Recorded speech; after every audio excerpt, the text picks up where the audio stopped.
to your kids a lot about sex and sexual things and have those open discussions. We are the ones that have to be holding them accountable. They're choosing to put limitations on to protect themselves. More important, they're engaging in sneaky behavior. Constantly model good behaviors and model self-control and self-discipline. They need that internal guidance. Otherwise, all of your work is for nothing. Hey there, this is Greg Denning. We want to reach as many people as possible and help as many families as possible with these conversations. And we want to keep this podcast ad-free forever. You can help us do that by subscribing on Spotify or Apple Podcasts or wherever you listen, your favorite platform, and on YouTube. And leave a quick review and share your favorite episodes with friends and family. It makes a big difference. Thank you for being a part of this very important movement. Ladies and gentlemen, welcome to the Extraordinary Family Life Podcast. We're your hosts, Greg and Rachel Denning. Super excited to be back with you and talk about it's a challenging topic for many people. And for some of you, you're like, no, it's an okay topic. We talk about it all the time and we got it covered. But for many, many, many people, in fact, some studies are suggesting 90% of boys, teens, and men are consuming pornography. 8 to 88. 8 to 88. 90% of them are consuming porn. It's a big problem. You interviewed a woman who's a cognitive neuroscientist and a specialist in porn. And those are the numbers she shared. Yeah, which I found was to be shocking. Yeah. But we knew before that it was at least 75%. Yeah. So this is a major topic, a major issue where we want to go into some of the reasons why it's an issue. And it's not just on moral grounds, although I think there's definitely a case for morality and why porn is bad or wrong. But it's more than that. It's deeper than that. Like there's an entire physiological and biological element to this that I think makes the case even more compelling against porn. And we definitely want to talk about some of that along with strategies of how to, I think specifically in this case, prevent it for boys and teens. Yep. And it has to, but there's so much secrecy around it, so much sneaking. And, I've had many, many, many conversations with young men and men about pornography addiction for years, 2 decades. Including up to yesterday. And yesterday, I had another one. And so it's very common and it's almost always hidden. There's a sneakiness about it where, husbands aren't letting their wives know and young men are not telling their parents. And there's something really powerful when they can finally admit to it and own it and say it to people who can help them, not just to anybody. We shouldn't just go sharing it with whoever, but sharing it with someone who can actually help you so you can just be open about it and then get serious about, understanding like you were saying, Rachel, understanding what it's doing to you and what it will do to you. And across the board, I know people argue with this and they're, oh no, it's good for relationship. It's good for marriage. It's not harmful. I just don't see that. Well, especially when you look into the science and the research behind it, you're realizing, no, that's not true. And there probably, and in that conversation, there probably was a time maybe when porn was not that harmful because it was still very mild and mostly unavailable. But in today's world where it's literally available 24/7 in your hand, on a device, on a computer, like you can access it at any time and it's getting more and more graphic, violent, twisted, disturbed. There's a lot of child porn. At this point, I think it's naive to say it's harmless.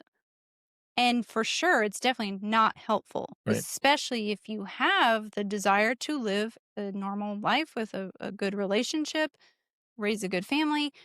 It is not helpful in those scenarios. And so we want to talk about why that is on a biological and physiological level. And a social level too.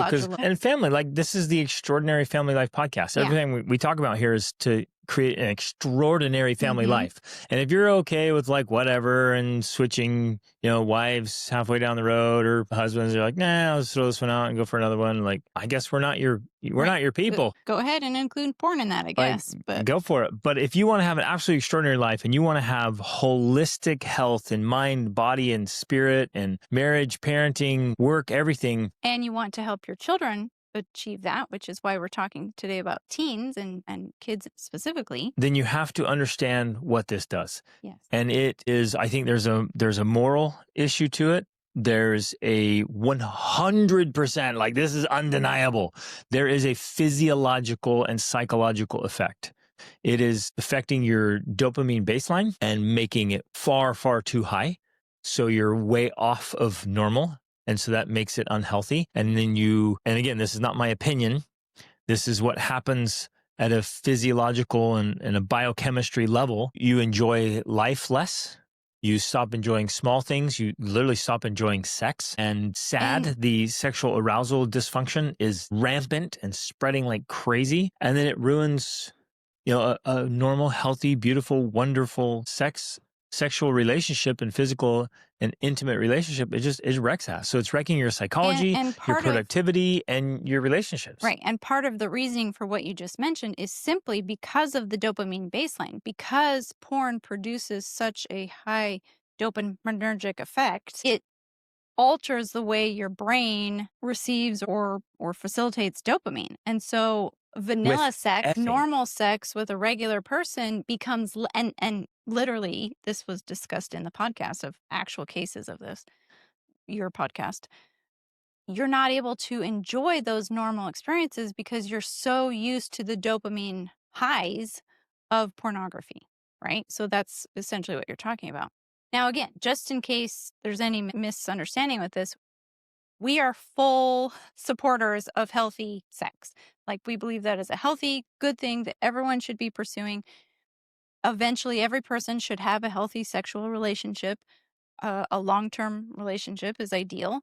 So it's not about sex itself being a bad thing. It has nothing to do with that at all. And I think this is crazy important. There's a lot of confusion here. Nor are we saying that it is inappropriate or bad for a young man or a man for included to be attracted to a woman's body. That's right. Normal that and natural. Normal, and so as soon as a young man hits puberty, he's going to start noticing body parts. He's going to start noticing women and breasts and legs and the whole body and the curves. He's going to notice that. That's normal, natural, and good. So then the confusion is, well, hey, if it's normal, natural, and good, then why is looking at pornography bad? Well, and I've heard people put it this way, and to me, it makes sense. If you think about us, and I love to do this, like the evolutionary history of humans, if you think about that, the average person, average male, would rarely see a naked woman. Like, they would see that occasionally in their life. And usually if it occurred, it happened during marriage, right? Or a long-term relationship. Like, that's when a man would see a naked woman. But as our society has progressed, and of course, one part of that is there's more and more skin being shown, right? But then now we go to full nudity that's available in porn, and men can see this anytime, and they can see hundreds or thousands of naked women. That's just not, quote unquote, normal for the way society has developed for the whole history of humanity. Exactly. And right. For one man to be able to see thousands of naked women, even hundreds, even dozens, yes. I would say would have been absolutely unheard of a few generations ago, especially in colder climates. I mean, let's take somebody who grows up in Russia or Scandinavia or Montana, and the other ends of the world in different seasons. It's like when you wouldn't have to see somebody in a bathing suit, or right? It would have been so rare. Right. You'd have had to go into the hot climates and beaches, and to travel that far, hundreds of years ago was unlikely. On a biological level, like it's abnormal for human males to experience that sort of exposure to nudity. Yep. And so, and if you take away that alone, if you take away porn, let's say porn doesn't exist, like even now in our modern society with all the bikinis and the scantily clad women, like how often would a man see a naked woman?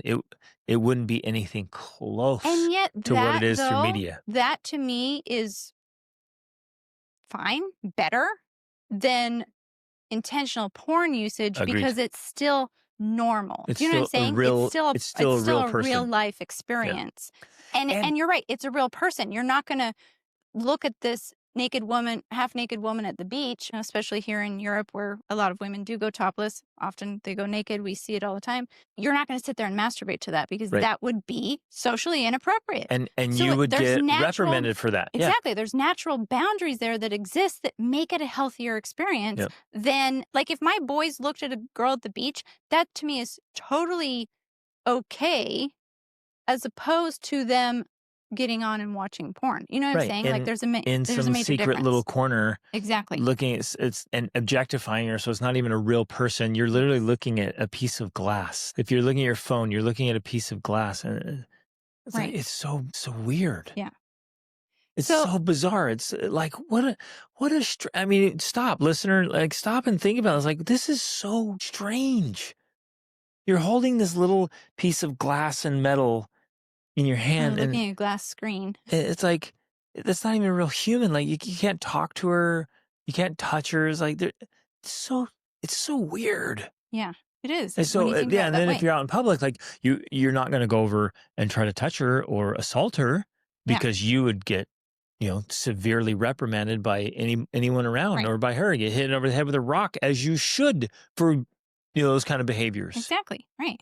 So then that's what keeps you in check. But then this hidden, secret, slimy behavior is such a problem. And is abnormal if you look at it in this other context. Yeah. So that's kind of where we're wanting to start out here. But the important thing we have to emphasize, and we're going to be emphasizing in this episode, is that this isn't going away. It's not like suddenly there's not going to be porn available. Like, it's not going anywhere. It's here.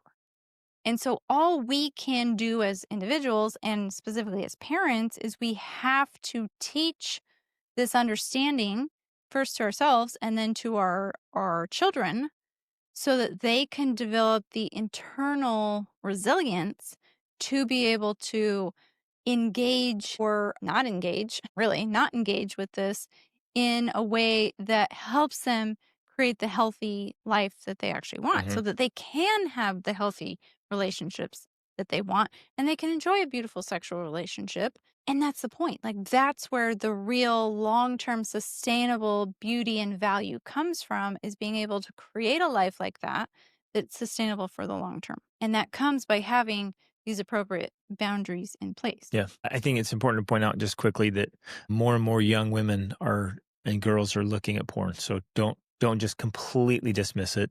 Be aware that more and more girls are being introduced to it as well. And I've heard, I mean, people have told my daughter that, nowadays many young people feel like you need to watch porn. It's a thing you need to do so that you are prepared to have sex one day. And if that was true, then, we wouldn't exist as a species, because there's not the opportunity to watch porn before most Well, and humans. you could argue that is just pure procreation versus a sexual relationship. But I think for the most part, like you were saying before, pornography today is so warped and so far gone from a normal, healthy sexual relationship. And so it's warping that idea, the reality.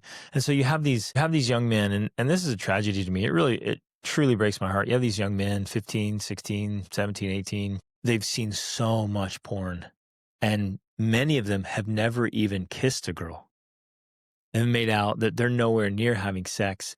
And yet they have hundreds and hundreds and hundreds of images, expectations, unrealistic expectations, strange ideas, like bizarre fantasies, inappropriate behaviors, abuse, violence. Like, it's so unrealistic. Which was a specific story that was shared with you from the I keep forgetting, neurophysicist? A cognitive neuroscientist. Thank you. That she shared with you that there was specifically one young man she worked with who was 20 and had viewed tons and tons of porn. And when he actually had the opportunity to have sex with a real woman, he was unable to get an arousal. That's what they're calling the SAD, sexual arousal dysfunction, because he'd seen so much porn. And he told her, he's like, I just couldn't, because it was such vanilla sex. And that's what For we're his talking first about. time, his For first his time first, being with a naked woman, first time, first yes, opportunity it to was have vanilla. actual sex, and he can't even get an erection. That's just So when bonkers. we're It's so talking messed about up. why this is such a big deal, that right there is a perfect illustration of why it is a big deal. Because if you want yourself or your children to be able to have healthy relationships, you can't think that normal sex is going to be vanilla because you've spent so much time looking at unnormal, Yeah. unnatural porn. Wow. It's so sad. Okay, And it affects all other aspects of life too. I know we touched on this, and I just want to hit it real quick. When you really distort and mess up your dopamine baseline, even normal tasks and normal adventures and cool experiences seem so dull and boring, and life is, and so it starts to mess with you in ways, and you might not be cognizant of what's happening. But now you're discontented and frustrated and irritated and feeling depressed or anxious, and you're all over the place. And what's happening is your brain is so used to getting huge hits of dopamine that just are not found in normal life, even in an adventurous, fun life, because the dopamine levels are so high with porn that you got to be doing cool things. You're like, oh, this is so blah.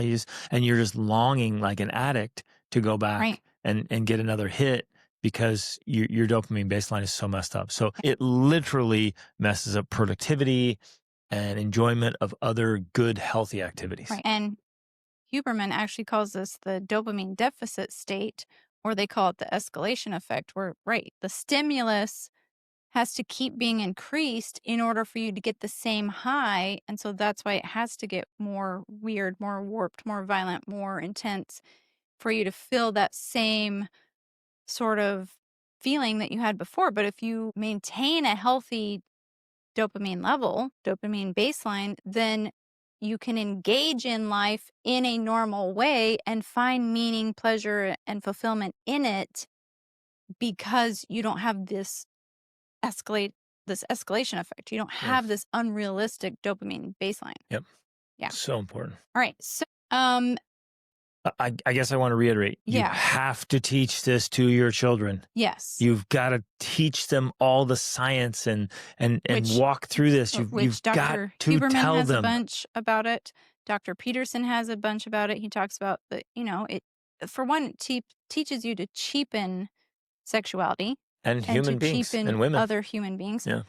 This doesn't even go into the whole other side where the porn industry is essentially fueling sex trafficking. Yeah. And that, what were the numbers? Like 80% of women in the porn industry feel like they would get out if they could, but they feel stuck. Yeah. Which, that right there is just so messed up, because by you watching porn, you're contributing to sex trafficking. Higher porn use is also correlated with higher rates of depression, anxiety, loneliness, and sexual dysfunction, of course. And so the combination of the easy internet access, and especially with an adolescent's brain, it's like literally creating this perfect storm. So we're going to talk about the strategies we can use to help prevent all of this. Now, I don't know if you feel this is important, but maybe it is that we define what porn is for some people, because we have heard people say to us, oh, well, I think my son or my child saw porn because they saw some passionate kissing. And I guess this is where I feel we also need to find a healthy balance, because something like passionate kissing isn't necessarily porn in my mind, right? That's just kissing. It's an expression of sexuality, but in a way it's a healthy one, because we don't want to go to the other extreme where we create prude children who are not okay with any display of affection or any hint at sexuality. Let me touch on that. The reason why is because with the best intentions, we raise very sheltered children. We think we're doing them a favor. We actually make them naive. Yeah. And the naive are the most vulnerable in society. Right. I don't know how to emphasize that enough. I don't know how to get that in. If you or your children are naive, you are most vulnerable. You're most exposed. You're most likely to have horrible things happen to you because you live in the state of naivete and thinking that we're not going to let them ever see anything like passionate kissing. Is like, no, they should be seeing that. Because that normalizes, like, well, yeah, because they feel it. It's not like if you never show it to them, you never talk about it, like they won't, like puberty does that. Like you're young, as soon as they hit puberty, your young men are thinking about making out and they're going to start having wet dreams. They're going to have dreams. And then like you could, I don't know, hypothetically put them somewhere where they're never, ever exposed to anything. And their body is going to create wet dreams of them having sex as young adolescents. Because that's what the body does. That's what it's driven to. And even if they never saw it, they would still have that in their head. So it's there. They need to see it done. They need to see it, but they're going to see it, and they should. So you see people in love and people kissing, and be exposed to like this idea of sexuality, and then in a very appropriate, age appropriate way. And this has to be done appropriately. They need to know the good side and the bad side. Right. So they're exposed to both. So I guess what we're doing here is cautioning a little bit that like if you're naming passionate kissing as porn, in some ways it's almost contributing more to the problem because then they start to feel bad or shameful about seeing something like that when that shouldn't be the case. Or even noticing a beautiful woman. Right. Right. And so we don't want to shame the sexuality itself. We want to teach the science behind it. We want to teach the reality behind about what actual porn is doing to men, to relationships, to the biology, to the psychology. That's the real concern, not that any sort of sexuality is bad or wrong and should be avoided at all costs. Right? That's not what we're trying to emphasize or teach here. So we need to be very clear with explaining to our children like what exactly porn is. And so for us, and again, I guess every family can have their own definition here. It's not like black and white, but for us, like kissing in movies, even like a mild sex scene, that is not porn for our family. And by sex scene, I mean like, not that you're seeing they don't show stuff, any but scene, but you know that they had sex. And the older teens, like I want them to know that that's going on. Right. That's it's what's because like two people are in love, especially if it's a couple. Or even if it's a one night stand or whatever, like that they know that this type of stuff is going happening. on in society. We're not trying to shelter them from the reality of what's happening in the world.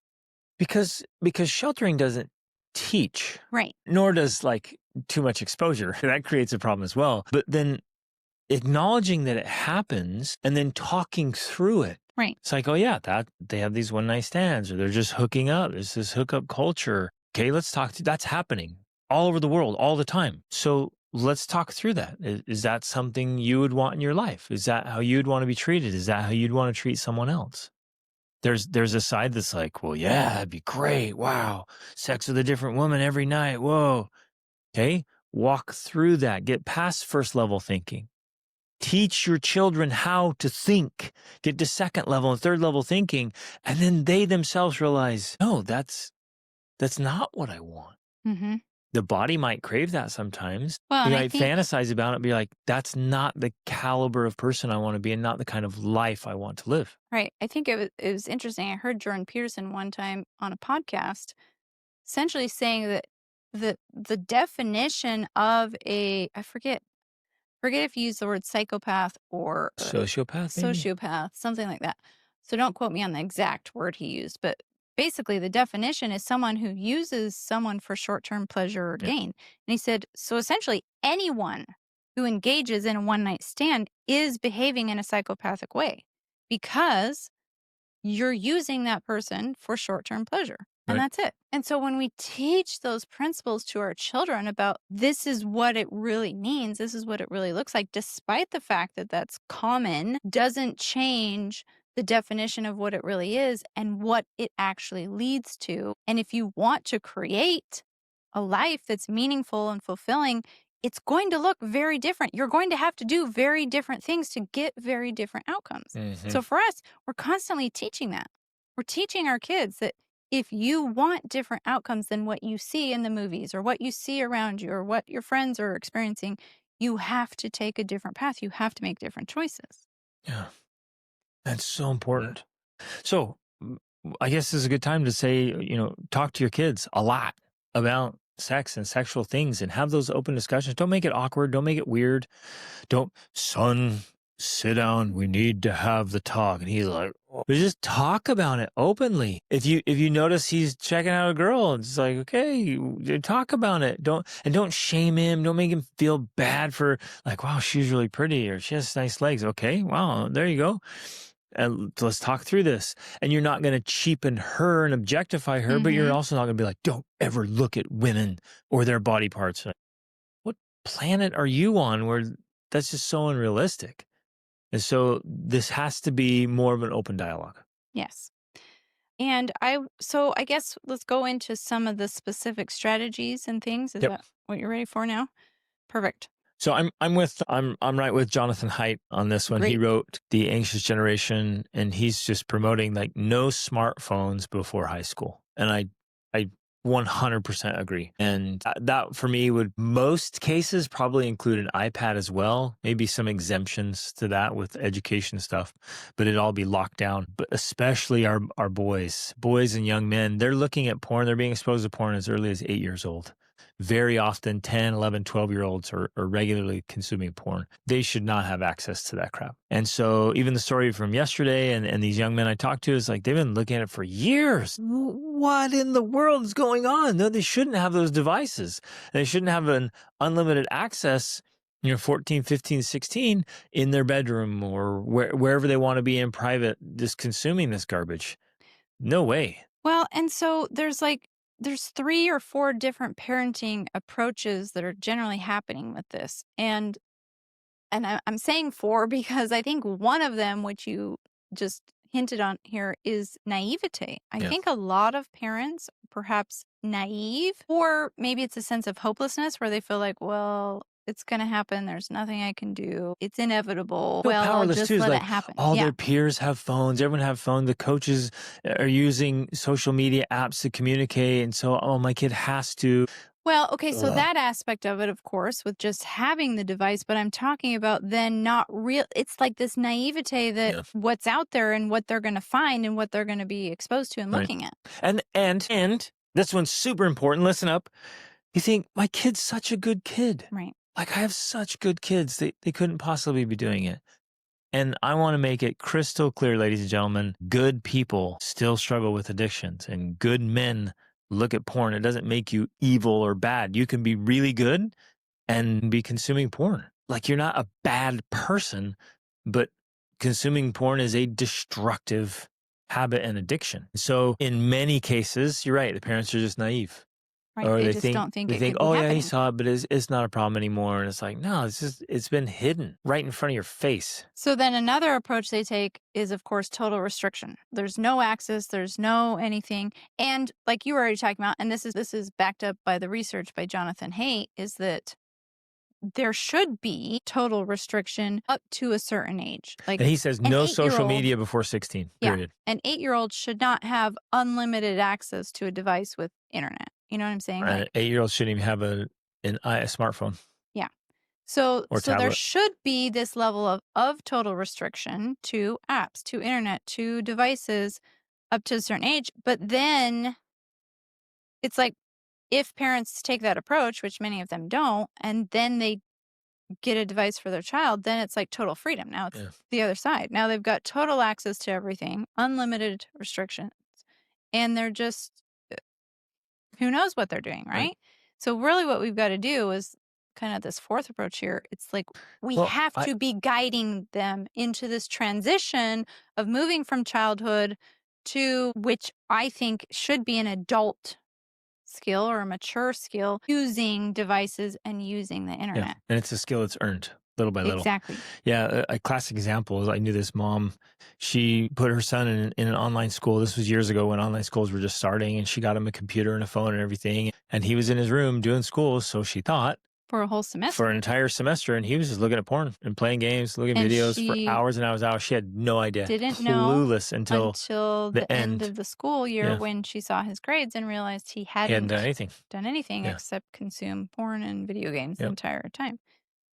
So we have to be the guides and the mentors in helping our children learn to navigate this very dangerous world of internet and device usage. We can't just hand them over and be like, here, kids, there you go, figure it out. It's literally, this is not an exaggeration. I used to think this was an exaggeration. It's literally like handing them drugs and saying, good luck, hope you make it through.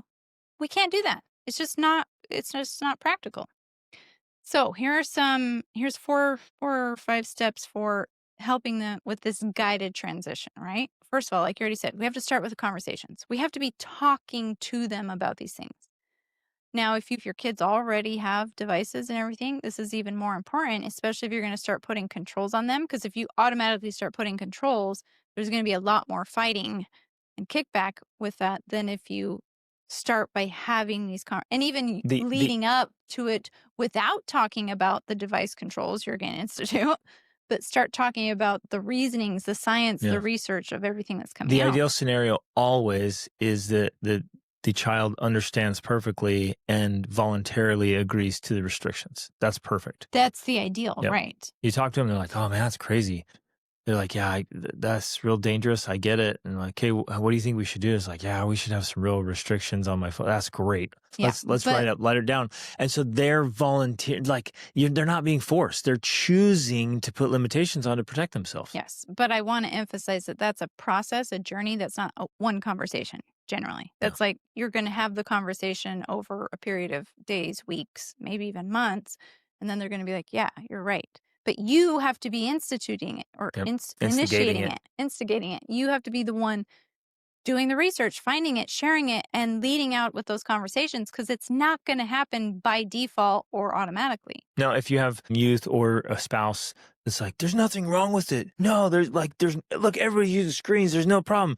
Then at that point, you're like, oh, well, okay, let's do this. We're going to read books, and then we're going to talk about this. For you to blatantly say there's nothing wrong with it, there's no harm, there's not a problem, you're operating in absolute ignorance and naivete. So you're going to have to educate yourself before we even have this conversation, because clearly you're operating in deep ignorance. And you can start with something like The Anxious Generation by Jonathan Haidt. Or Glow Kids. Oh, yeah, exactly. There's lots out there. There's another one about boys. Boys Adrift? Yes, thank you. Boys Adrift. Okay, second one, use the tools wisely. So you can use filters, you can use parental controls, but you cannot rely solely on them, because that's not enough. Like if you just put it on and like that's it, you never worry about it or think about it again, that's not enough, because as we all know, kids are very good at figuring out passwords and getting around things. And they will, not because they're bad kids, but it's just the nature of what it's like to grow up, or to anything, like to push the boundaries, push the fences. And so we are the ones that have to be holding them accountable, and not just trusting that all of these tools are going to be holding them accountable. That's why I set up these things. I have screen time passcodes on their devices and the filters and all of that, but I'm still regularly checking in on them, and you're regularly asking them, like, when's the last time you saw porn? What did you see? You know, it's having that ongoing conversation so they realize that there's open transparency here. Now, and how you react to what they tell you will determine what they tell you. Yes. If your children are afraid to tell you the truth, who's made them afraid? And so you have to be wise in how you react and respond. Yeah. Okay, the third tool is to create like practice zones or practice experiences. I think at least for our 2 oldest boys, one thing that helped them practice and get into this, being able to have internal control of their device usage, was actually when we allowed them to play Minecraft when they were younger, and they broke the rules, right? Because we'd be like, oh, you're only allowed to use it for this long or whatever. And they would break the rules. They would sneak. We'd find out about it, or they'd confess to us. And it gave us this practice opportunity to be able to discuss, well, why do we have the rules in place? And how do you feel when you break the rules? And this and that and the other. And it really, to me, I think it really helped prevent for them any porn addictions, because it's like they practiced with Minecraft and then gained the they learned the lessons from it, so that they gained the internal motivation to not overindulge in whatever, in this case, a video game, And that then gave them the ability and the strength to be very open with us. They would tell us whenever they saw it. And then also to just had developed that self-discipline muscle of being able to control their own usage on devices. So it's almost like, So my perspective on that is like, we never should have done it.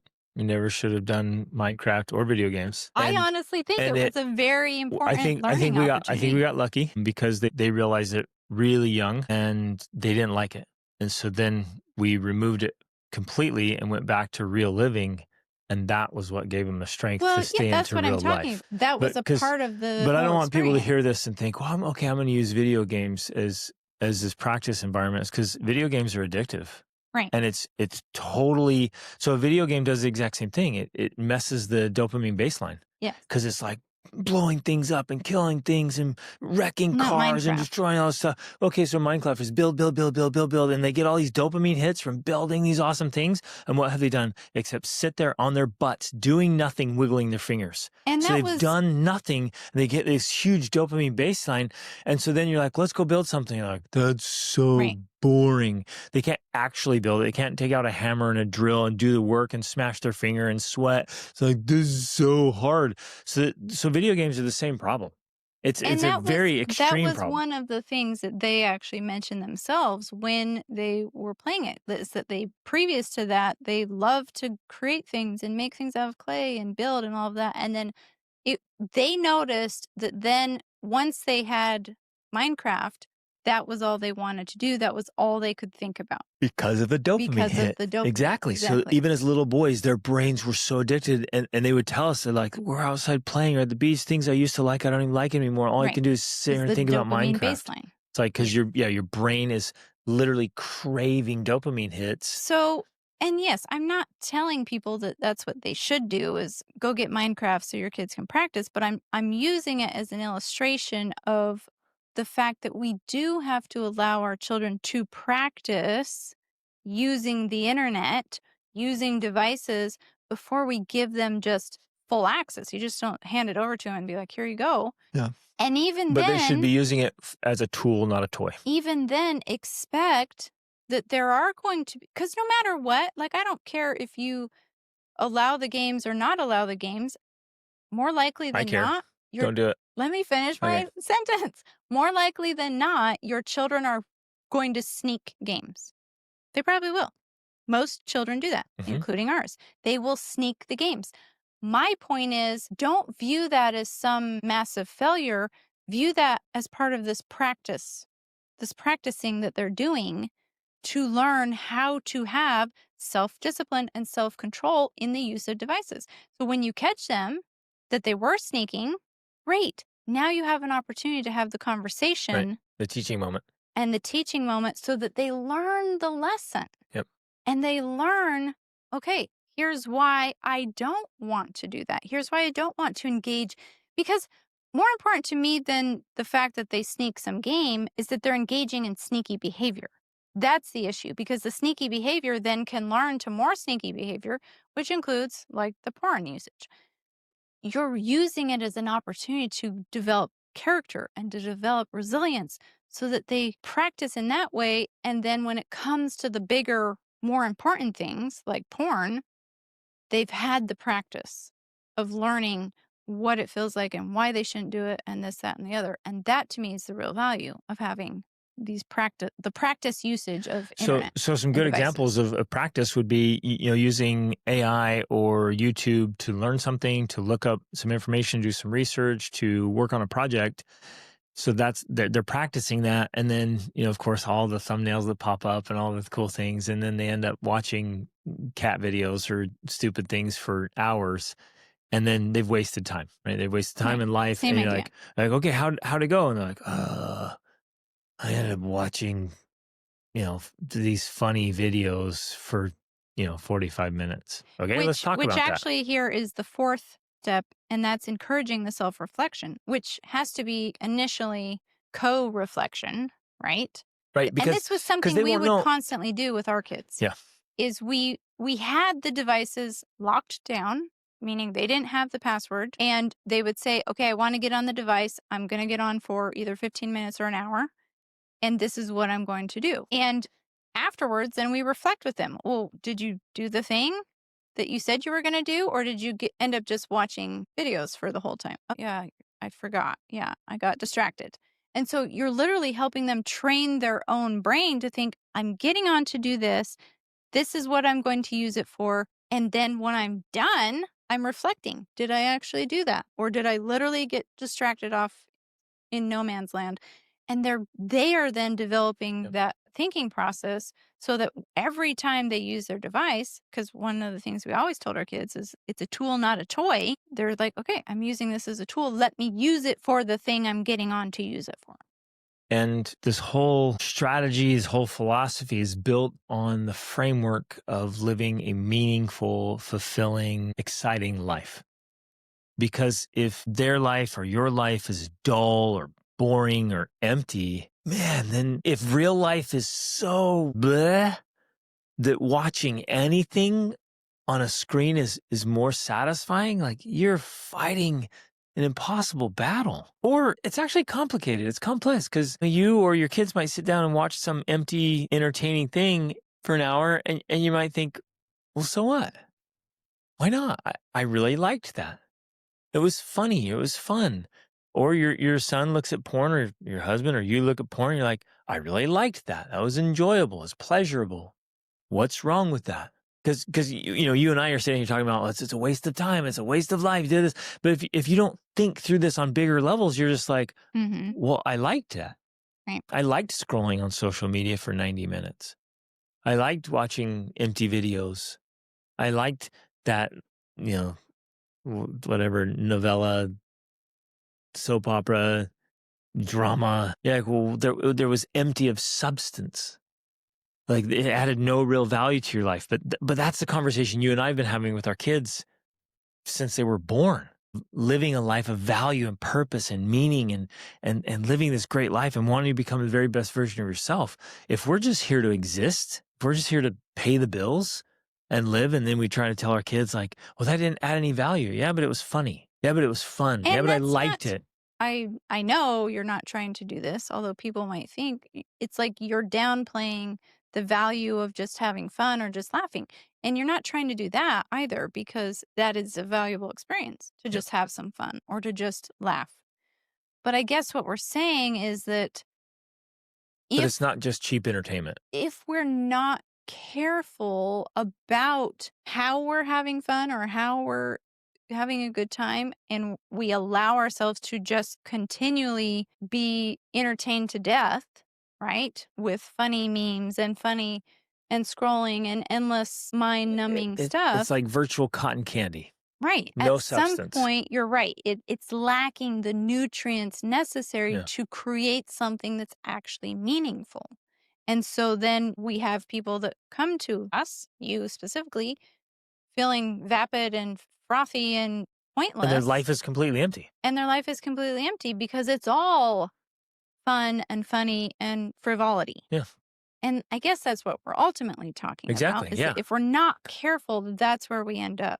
Because we think, well, there's nothing wrong with that. And in some ways, you're right. There is nothing wrong with it. Unless that's all that there is in your life. And then your life now has no meaning. I guess for me personally, I've come to view it in a similar vein of like food and junk food and candy. It's like, you might eat junk food because it tastes good and you like it, but it's not good for you. Right. And so you might watch or listen to empty entertainment because you like it, but it's not good for you. And so ultimately it's like, well, you're living on a mental, emotional, social diet, a media diet of junk.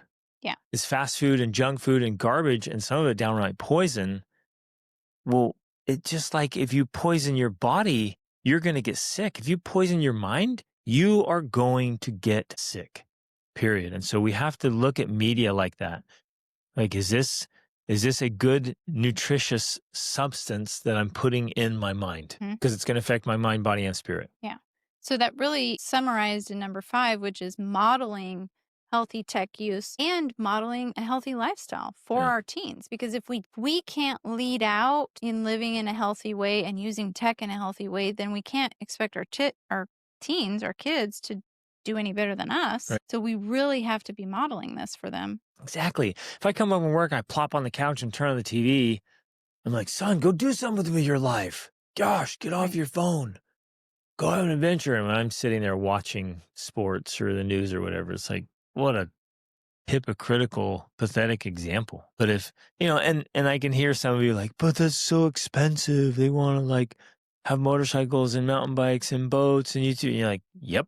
They want to go have adventure and go scuba diving. Yep. Take them. Yeah. If they had a scuba diving addiction, wouldn't you rather have that than a porn addiction? All day long. It's like, this is going to cost me tens of thousands of dollars to keep my kids away from porn. Yep. Buckle up. I would all day long. And that's what we've done. We've invested in living an amazing life, and our kids love to live it. And along with teaching them the reasons why it's important to not engage in these activities. Yep. For the reasons we've mentioned, the biological, physiological, psychological reasons. So constantly teach your kids and constantly model good behaviors and model self-control and self-discipline, self-mastery, and give them outlets through workouts and adventures and healthy social interactions. Like fill their lives with good things and then empty their lives of the negative things, constantly teaching them. And the reason the teaching is so important, I got to keep reiterating this, is so they choose it. Right. Exactly. If you are the one that's simply enforcing this on your children because maybe you understand why it's important, and so you're like, oh, I'm just going to make them do it, that doesn't create the internal motivation or resilience that's necessary that then protects them when they're not under your control. Right. When they one day leave or move out, they need that internal guidance. Otherwise, all of your work is for nothing. Yeah. It creates resentment instead of resilience. Yes. I think it's a really important distinction. And as soon as you turn your back, as soon as they go to a friend's house, as soon as they move out, they're into all that crap you tried to keep them away from because it was your decision, not theirs. And they're sitting there all along going, why? Why is he or she so adamant about that? Why are they so restrictive? Why are they such terrible, cruel, horrible, strict parents? It's because you're not teaching them. Yes. If you teach them, they're like, oh man, I totally get it. Thank you. Yes, help me. Because right now at 15, I'm too weak to discipline myself. I want to have the entertainment and the fun. I want to look at the naked girls. Right. Like, okay, help me. And then lead them through this whole journey. Right. And so as we close, I think it's important to emphasize, what they to do if they are struggling or if they do struggle with this, because that's most likely going to be the case, that there's going to be a struggle with this. Yep. But we have to, as you already talked about, we have to be calm. We have to react with calmness, with kindness, with love, with non-judgment, not accusing them of being a bad, horrible person because, this has happened. It's unfortunately, in many ways, inevitable. Like we can do a lot to prevent it, but if and when it happens, let's not overreact. Let's not shame them for this thing because it's just a part of the journey. It's a part of the world they live in. So let's have an open conversation. Let's keep that open conversation. Let's create accountability, but it should be done with love and acceptance of them and not instead of like this judgment or rejection of them as a person for making mistakes or for inadvertently being exposed to it or whatnot. While I 100% agree with what you just said, I also want to point out that our society has moved, like we've taken on this attack against this word shame. Don't shame, don't shame, don't shame. I hear it everywhere. People use it on social media. You can't hold a standard at all. And if you say, hey, this is a good thing, people should exercise. Why are you shaming people who don't? Like, whoa, we should eat healthy food. Why are you shaming people who eat unhealthy food? And like, we're so adamant about homeschooling. And then the reaction is, why are you shaming people who send their kids to school? And so there's this major social reaction to shame. And I want to bring some shame back because there are shameful behaviors. And when you do them, you should feel ashamed. But I think that is very different than you shaming your child. Yes. If your child feels shame, let them feel shame. Perfect. Yes. That's what I'm saying. Yeah. So don't take it away. Like there's a place for guilt and shame and like sneaky, slithery, slimy behaviors naturally feel shameful. Right. Like a man feels pathetic when he does sneaky, slimy things. It's supposed to be that way. We're supposed to feel shame when we do shameful things. Yeah. So what I'm saying is don't go too far to where you remove all shame. It's like attach the shame to the shameful behavior, not to your child, not to the person. But say, Well, hey, those kind of behaviors are shameful. and to me, it's more of the overall, let's say, authoritative parenting approach where you have this underlying unconditional love, but involved in that is a validation of the feelings they are having. So if they have a feeling of shame, you essentially validate it, like, yeah, that's Yeah. normal to feel this feeling in this situation, the circumstance. So you're And normalizing it go ahead and rather feel the than, weight of it because it comes with those choices. but that's different than me projecting shame Yes. because of my judgment of what they've done. Yep. It's a very different approach. And so it's a healthier approach to simply validate the emotions that they're having rather than to try to alter or change that. So in a hypothetical example, a child might come to you and say, "Hey, mom, dad, I want to tell you this. I did this thing, and I feel so ashamed. I feel so horrible." And in that point, I'm not going to say, "Oh, don't feel ashamed. Don't feel bad. Don't feel bad. No, you can't." I'm going to say, "Yeah, Probably more like, thank you. yeah, thanks for Thank you sharing for that." sharing that. And that makes sense. And it makes sense. You sit with that pain. You feel ashamed because it's your Well, mind, body, and spirit telling you like those things aren't healthy Right. and good, and that's not in line with you as your best self. And so it's your body, your spirit, God and his universe letting you know some behaviors and actions are shameful. and I think that I would maybe ask more questions to help them articulate that themselves, because that helps with the process of internalization, so that it's less about me telling them why they feel that way and more about them becoming aware Yes. of why they feel that Yes. way. And recognizing and owning it, feeling it, like sitting with it. So that's where the lesson comes from. So the next time, without anyone there, they say, "I'm not doing that because last time I did it, I felt horrible. I'm not doing that again." But the It's so more powerful. often that they can have that sort of experience, even in small ways, it doesn't have to be about something like porn, but in small ways, the more awareness they can develop about what they're feeling and why they feel that way, and how they got to that point and how to prevent it. That's how we develop this internal guidance system in our children that we all want them to have. Exactly. And that right there, that is gold. I mean, that's like one of the things you talk a lot about in the habits class for a successful life, It's helping them just become more self-aware so that they realize the process that's going on and how it's all coming about. And the more aware they are of that process, then the better choices they can make, the better decisions, the better outcomes they get. I mean, that's where the power really lies. Yeah, I love it. It's so powerful. Because then they're really building out and strengthening their own inner compass. Yeah, it's so good. Yeah. Okay. So just to share- end, I'll share one last thing. This is going to sound crazy extreme, but I'm just going to share it in case it's helpful for anybody. And no, I would never, ever use it on my sons. then why are you sharing it? I'm sharing it as a principle, maybe for men listening, or even some of the boys.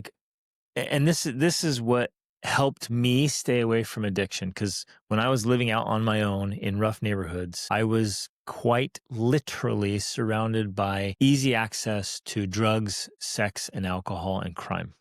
I could have participated anytime I wanted, initially without cost. Like, it was readily available, and I didn't touch it. And because I thought through this, I'm like, okay, my life is already hard. I'm not going to make it worse. And that's not in line with who I want to be and how I want to live life. Right. So I got clear about that. But then the temptation, when you're sad or lonely or frustrated or discouraged or, whatever symptom you're happen to be feeling at the time, the temptation's there. So for me, and I don't know how I figured this out, but I just realized I'm going to set really hard consequences up for myself. Like, because there's not enough people in the world to police us, and nobody's going to be with you 24/7 to stop you from doing stupid. So we have to learn how to control ourselves. And the way I did that is like, you know what? I'm going to set up really, really severe consequences that if I make a mistake, not anybody else, because I was already away from my parents. And I mean, I had nobody. There was nobody to punish me if I did something dumb. So I'm like, well, what's going to keep me from doing dumb things? Well, it has to be me. I have to be the enforcer. And this is powerful, especially as we're helping our teens grow up. When they become their own enforcers, like that's the most powerful thing there is, because they are self-directed. It's insanely powerful to have a young person say, no, I don't do that because I don't want to do it. And if I slip up, I, put the consequences in place. And so I set up really severe, intense consequences on myself for mistakes. And occasionally when I would make mistakes, I would put the consequence on myself, and I didn't like it, right? And so I was creating this neuroassociative conditioning, right? I had this neural connection to, no, if I say I'm going to do something and then I don't do it, I get a hard consequence. And it's so hard that the consequence deters me from making the mistake again. So in some ways, though, when you're talking about this, I'm getting images, or people are getting images of like self-flatulation, like you're whipping yourself. Flatulation is like... Not flatulation, Oh, okay. flagellation. Because there was a lot of flatulations when I was a teen too, but that didn't deter me. Okay, so yeah, I'm not like taking a stick and whipping myself, or a whip and whipping myself. Maybe you need to give some examples of what you... But some of my examples, I'm hesitant to give some examples because it's going to be like, what? That's like You're weird. Abuse. You're wacko. And I don't want to be misunderstood here. And this is for me. I'm not recommending this to anyone. This is crazy important. I am not recommending this necessarily to anyone, but some people who might be similar to me might realize, okay, there's some real value in that. And if I set up a severe consequence for myself, that's going to deter it. So, okay, here's some examples of like you a certain amount of money, and it's enough money is like, oh my gosh, that really hurts. And so if you mess up, that money's gone, and maybe it just is gone to somebody else. And like I've heard of people saying, oh, pay it to the charity you hate. You hate the most. You like this organization you absolutely despise. You're going to give them a big enough amount of money that really pains you. I heard other ones like they didn't hit, they set a commitment. If they didn't keep their commitment, they had to eat cat food in front of their buddies, or just something disgusting, right? Or you have to do something hard, or like, okay, if you don't get to eat for 48 hours or whatever, like just set up things that you're like, no, I'm going to hold myself to that, and it's going to pain me. It will pain me to do this thing. And because what you're doing is you're setting yourself up for success by putting in hard consequences. Like, no, their choices have consequences, and I'm going to put that in place by myself. Nobody else has to do it for me, so that I can keep myself in line. And that has helped me develop self-discipline and self-control. But I can, at least maybe this is me or other people saying like, well, but how does that work? Because the whole problem is, if you don't already have self-discipline, so you do the thing you say you don't want to do, well, how do you then actually discipline yourself to do the consequence? Because it's easy enough to also just be like, oh, never mind, I'm not going to eat cat food. Yeah, that's terrible. So there's kind of this challenge there of you need discipline to implement the consequence in order to have more discipline. Yeah, it is. It's a real conundrum. And I guess for me, I just realized, look, I don't want to do that. In order to stop myself from doing that, this will be the consequence. And this was me. So you generally didn't have to do the consequence. It was just the threat of having the consequence. Yeah, but occasionally I had to, and I committed to myself. I'm like, look, if I mess up, because I understood, I'm like, that is not something I want in my life. And if I do those things, that won't help me. It won't make me a better person. It'll lead me down a path I don't want to go. So that's where I was clear. Those choices lead me down a path I do not want to go. I want to go over here. So if I do that, I deserve this. And there was a couple times I followed through, and I gave myself a consequence. I'm like, yeah, I am never doing that again. Right. And it's, for me at least, it was a formula that really worked and worked well, to say, because all human beings are drawn towards pleasure, and we want to avoid pain. And so I attached pain. I attached real pain to my consequences. Well, and that is, to my choices.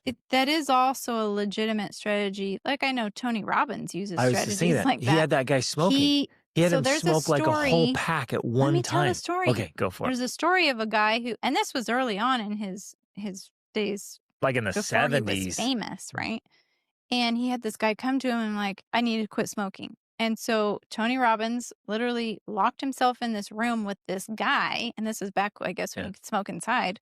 And he made him smoke like 5 packs of cigarettes, like right then. He literally put them in all of his fingers and was like, he was smoking from everything, and the whole room filled with smoke. It was like he smoked him into sickness, and was like so I think he was disgusting. I vomiting. think the guy and, was like, vomiting. He's so like, keep smoking, you know. And the guy's like, And of because he course locked the this door, he's like, and sounds he's a huge man, and he's like, no, put down your stop, go now. And he was purposely using pain, massive pain consequence to be associated with smoking, And so so the guy- that this guy never smoked again, Yeah, never because smoked he again. mentally, psychologically associated with that. Like that's the association with smoking now, much pain rather than an to smoking. association of pleasure that Yeah. many people have. That's why they keep Right. smoking.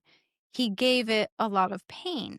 So yeah, that obviously is also an extreme example. But I think you're right. There are some people out there. He did that all the time. Yeah, Like, it wasn't a one-time That's how thing he for him. became famous. And I think he does it with private clients. Like Oh. they come to him with a problem and he he's like- full on just does like unconventional, like unheard of things. And it works. They stop because they create a new association of real pain with this thing that they thought was Yes. pleasure. And so there are definitely, I think, people that like that's what they need is something like that. That may be the only thing that would help them to stop. And so it's important to at least be aware of that as a option, a reality, a tool that could be used in certain extreme situations. But the most important thing, I think, to understand is that it has to be something that's voluntarily taken on. Even in this scenario, the guy came to him and was like, help me stop Help me smoking. stop. I got to stop him. He's like, are you willing to do Do whatever it whatever. takes? He's like, yeah. And he's Yeah. like, You "Great, know, you got to stop. and so it has to be voluntary, which is why you were talking about for you, it works because you voluntarily chose to accept hard consequences. Right. So I wouldn't do it to You my wouldn't boys. do it to someone because That would then be it wouldn't work. It would back. Abuse, right. Yes, exactly. So for me, like if I looked at pornography, I would literally squirt myself in the eye with pepper spray, like eyes open, because I know who I want to be. I know how I want to live. I know how destructive that is. And that punishment would cause so much insane pain. And I'm tying it like I looked. So pepper spray in the eyeball. Like, and gosh. also this is intentional looking, not accidental Right. looking. Okay. And I wanted to make that distinction. I thought about that earlier. We will all be exposed to pornography. It's everywhere. So we're going to see it. There's a big difference between seeing it and looking for it. Yeah. Right. And going and looking at it. So I'm referring to if I went seeking for it, sneaky, slithery, slimy, I'm going and looking. And we have that distinction with our teens. Like if they see it, great. Just let us know. Tell us. If you went looking for it, well, that's a different conversation. Yep. It's like, let's talk about why and what to do. Powerful. Okay. This stuff matters. So work on it a lot. And if you're sitting here thinking, this is so much work. Yep. But you have kids, so there's no getting around it. And if you have teens, you can get them in the Habits for a Successful Life class because that helps. Anything that develops character, grit, discipline, which is this month's. And having conversations with mentors and other youth. Yeah, exactly. And talking through all this stuff. It's so powerful. That's the specific theme of this semester is character and grit. Yep. So that definitely helps because it's another witness of these principles. Exactly. And if you as parents need help and strategies and tools, that's why we have our extraordinary parent mentoring method. That's literally what we're doing is giving parents the tools, techniques, the systems, strategies to make it easier and better and more successful. So love you guys. Thanks for listening. Reach upward.